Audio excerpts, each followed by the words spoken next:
E se a gente for falar, a gente for expandir um pouco, sair um pouco das Américas e falar do que está acontecendo no resto do mundo, eu li hoje, cara, que saiu no The Guardian lá, dados dizendo que teriam sido vazados lá do governo de Israel, que 83% dos mortos em Gaza são civis. Tem também, tá rolando lá o problema lá na Rússia e Ucrânia, com Putin dizendo que cara, eu quero o Donbass e não quero saber de mais nada, né? E tem o Trump que ele se mete em todas as questões, ele tá presente em todas as questões, em todas as discussões, né? E, cara, existe algum horizonte, assim, pelo menos vai, nos próximos, sei lá, tu acredita que existe um fim no horizonte para a guerra, especialmente a guerra da Ucrânia lá com Putin e Zelensky? As coisas têm algum É, tipo de caminho? olha, eu acho que vale a pena falar sobre o porquê desse conflito, que no fundo ocorreu a partir de 2022, porque a Rússia, ao reduzir dramaticamente sua dependência dos Estados Unidos, em função do processo de deslocamento de poder para a China, para a Índia e outros países, sabia que estaria forte o suficiente para resistir a sanções ocidentais pós-invasão, graças à sua relação com a China, a Índia e outras grandes potências fora do Ocidente. A China e a Índia hoje são os principais compradores de petróleo russo. 20 anos atrás não tinha uma grande China e não tinha uma grande Índia. Então, sanções ocidentais contra a Rússia teriam destruído por completo a economia russa. Portanto, a Rússia não tinha como invadir a Ucrânia, porque ela sabia que a reação ocidental seria devastadora para a própria Rússia. Então, logo antes da invasão russa à Ucrânia, o Putin está em Pequim e assina um tratado de amizade sem limites, que é uma espécie de aliança estratégica, com China sendo a principal potência e Rússia uma espécie de parceiro júnior da China. Então, em ordens com várias potências, como a gente tem hoje, países como a Rússia possuem mais liberdade porque não há mais uma grande potência que possa ditar os rumos geopolíticos em todas as regiões. Isso acabou. A gente viveu nessa época durante os anos 90 até 2015, mais ou menos. A partir daí, muitos países no mundo reduziram a sua dependência dos Estados Unidos ao ponto de poder engajar em atividades contrárias ao interesse dos Estados Unidos. Num contexto totalmente distinto, o Brasil é um exemplo disso agora. O Brasil consegue dizer não aos Estados Unidos porque a gente vive num sistema multilateral. Porque o Brasil vende tanto para os chineses que se os Estados Unidos impuserem tarifas, o Brasil não precisa... Não vai acabar. Não vai recuar, não precisa recuar imediatamente. O sonho russo é recuperar sua esfera de influência, porque a Rússia nunca passou por um processo de aceitação do seu novo status como apenas uma potência regional. Ela sempre, depois do colapso da União Soviética, nunca de fato nunca aceitou isso e disse, olha, agora, a partir de agora, a gente não vai mais querer se meter mandar no mundo. Pelo menos na nossa antiga esfera de influência. A Alemanha, por exemplo, aceitou, se deu muito mal, e não há mais hoje, nem o AfD hoje possui um sonho de querer restabelecer a influência alemã na Polônia, na Áustria, na França, como era durante o regime anterior. Então, houve uma adaptação a uma nova realidade. Isso nunca ocorreu na Rússia. Então, uma vez que surgiu a oportunidade, a Rússia fez essa movimentação. Essa e não assim um plano vago da Ucrânia querer fazer parte da OTAN, porque muitos países do leste europeu chegaram a fazer parte da OTAN e a Rússia não fez nada. Por que esses países querem maior proximidade com o Ocidente? Porque o Ocidente possui muito mais peso econômico e oportunidades para prosperidade econômica do que a Rússia. A Polônia era mais pobre do que a Ucrânia no fim da Guerra Fria. A Polônia se juntou ao Ocidente, a Ucrânia, a Rússia. E hoje a Polônia é um país rico, um país que se deu muito bem ao fazer parte da União Europeia. A Ucrânia é natural, olha para a Polônia e quer a mesma coisa. Só que para a Rússia aquilo na narrativa russa isso vamos dizer, significaria a perda definitiva da Ucrânia como o país mais importante na esfera de influência da Rússia. Então, o que a Rússia quer? Ela quer evitar a todo custo uma Ucrânia soberana que possa fazer o que quiser. Que, se você pergunta a qualquer ucraniano, está mais próximo do Ocidente. E, além disso, tem outra coisa. Em função das semelhanças culturais entre a Rússia e a Ucrânia, uma Ucrânia democrática e próspera representa uma ameaça à narrativa autoritária do governo russo. Porque se você tem um país muito parecido com o seu, só que é democrático e mais rico, alguns russos vão se perguntar, poxa, então... Peraí, né? Porque... Acho que o outro caminho era melhor. Então, assim, a Rússia afirmou um tratado nos anos 90 de que respeitaria a soberania ucraniana quando a Ucrânia, num cenário pós-colapso da União Soviética, entregou suas armas nucleares a Moscou, que é algo que na época até os Estados Unidos apoiaram.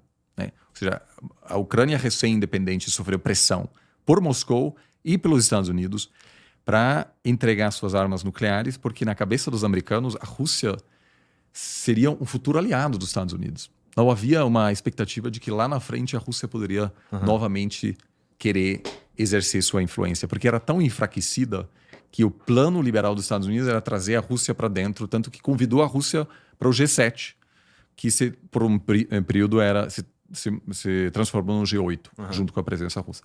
Então, assim, o objetivo russo é muito claro, e apesar de todas as tentativas do governo americano, a Rússia, a posição na negociação russa não mudou em nada. Em nada. Ou seja, a Rússia não aceita a presença de tropas dos Estados Unidos, da Europa, em solo ucraniano, que é uma Ucrânia frágil, de pouca autonomia, militarmente fraco, para que a Rússia possa evitar que a Ucrânia se aproxime estrategicamente ao Ocidente e faça parte da União Europeia. E na OTAN, apesar da OTAN nunca ter dito nós apoiamos você nesse processo de adesão. Então, as tentativas do Trump, me parece, não... eu acho pouco provável a gente ver um fim do conflito, porque as causas são estruturais. A Rússia se sente bastante empoderada, porque apesar das sanções ocidentais, a economia russa está mais ou menos estável. Os custos a longo prazo são tremendos, porque a Rússia não tem mais acesso a tecnologias modernas ocidentais. Então, para o futuro longo prazo da Rússia é uma péssima notícia. Mas, por ser um país autoritário, não há uma mobilização política contra o Putin, apesar do alto número de vítimas. Né? Morreram muitos soldados russos já. A Ucrânia, por encarar não apenas uma guerra como qualquer outra, mas uma guerra existencial, uma ameaça existencial, está muito pouco disposta a aceitar, por exemplo, um cessar-fogo e ceder territórios aos russos sem uma garantia de segurança do Ocidente. Porque, se for assim, sem garantias de segurança, a decisão de abrir mão de um território é apenas um passo para que daqui a 2, 3 anos a Rússia novamente invade ou tenta, pelo menos, por exemplo, trocar o governo para que esteja no poder um governo pró-russo para controlar essa região. Então, é uma situação muito, muito difícil, e eu devo dizer que o Trump negocia manchetes, ele não negocia, ele não se importa com detalhes. E essa negociação tem tudo a ver com detalhes. Né, que parte do território você entrega? Donbass, Donetsk. Você precisa, porque há algumas regiões que a Rússia, por exemplo, ocupa parcialmente, e ela quer ter controle político e reconhecimento da Ucrânia de apoiar toda essa província, apesar de não hoje controlar militarmente toda ela. E aquilo para os ucranianos é muito difícil, porque morreram milhares de ucranianos para defender, por exemplo, aquele último pedacinho dessa região que está quase inteiramente controlado pelos russos. E aí você vai lá firmar um acordo e entregar aquele pedacinho defendido por tantas pessoas, e em troca você não ganha uma proteção estilo OTAN, fica muito difícil. Tanto que o Zelensky está numa situação muito difícil, porque se ele aceitasse um acordo visto como ruim para os ucranianos, ele pode ser deposto. Acontece muito em negociações de paz que o negociador-chave ele cai, porque ele não tem apoio para uma postura vista como desfavorável para o seu lado. Né? Então, eu acho que o Trump tem uma obsessão por ser visto como o grande negociador. Pacificador. Mas na prática eu acho que ele não quer se dar o trabalho de fazer esse trabalho nos bastidores. E hoje na Casa Branca, no governo americano, há uma concentração inédita de poder no Oval Office. Ou seja, todo mundo sabe que se você está negociando com o chanceler dos Estados Unidos, ou seja, o secretário de Estado, ele pode falar o que ele quiser. A palavra dele não vale nada, porque você precisa da palavra do presidente. Então, com isso, hoje a diplomacia americana é muito limitada, porque qualquer concessão real não pode ser dada a não ser pelo presidente dos Estados Unidos, que, de novo, assim, não está disposto a ler um documento de 3 páginas. Então, eu diria que esse conflito tem tudo para... Pode até ter pausas, mas eu diria que daqui a 10 ou 15 anos a Ucrânia continua sendo um país sob muita pressão ou possivelmente vivendo fases de conflito em algumas regiões, enquanto temos o atual regime russo, porque a recuperação da esfera de influência no leste europeu é um elemento muito importante no discurso e na identidade russa. Né? Entendi. E, bom, já era para ter tido eleições na Ucrânia? Mas a Constituição também diz que enquanto o país estiver em guerra, você não consegue não tem muito organizar. Em parte porque o país... eu até diria que assim, tem 2 motivos pelos quais a Ucrânia hoje não pode ter eleições. O primeiro é que você tem bombardeios de alvos civis. Isso faz com que uma eleição, uma aglomeração de cidadãos é um alvo fácil de bombardeios russos. Então, se a Rússia apenas atacasse alvos militares, você poderia até dizer, não, tudo bem. Então, nesse caso, de repente, dá para fazer. O problema é que você tem milhares e milhares de homens na linha de frente e essas pessoas também precisam, a princípio, votar. Né? Então, diante disso, é difícil. Na retórica russa, obviamente... a Ucrânia deixou de ser um país democrático justamente por não ter organizado eleições recentemente. Mas na vasta maioria das dimensões, a Ucrânia é mais democrática do que, obviamente, a Rússia. Agora, eu acho que esse papo de garantia de segurança ele é muito complexo pelo seguinte motivo. A não ser que tenha tropas ocidentais protegendo a Ucrânia dentro do país fisicamente, o que vale realmente uma garantia de segurança? Porque uma garantia de segurança, no fundo, quer dizer, se o seu país for atacado, a gente vai te defender. Mas o que está acontecendo hoje? A Rússia está invadindo a Ucrânia, mas a defesa ocidental é muito tímida. O Ocidente não quer confrontar os russos diretamente, tanto que não manda nenhum soldado.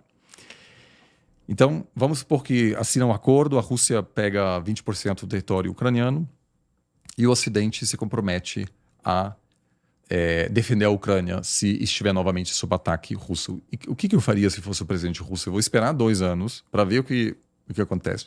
Vou atacar novamente. Na pior das hipóteses, eu volto ao conflito atual.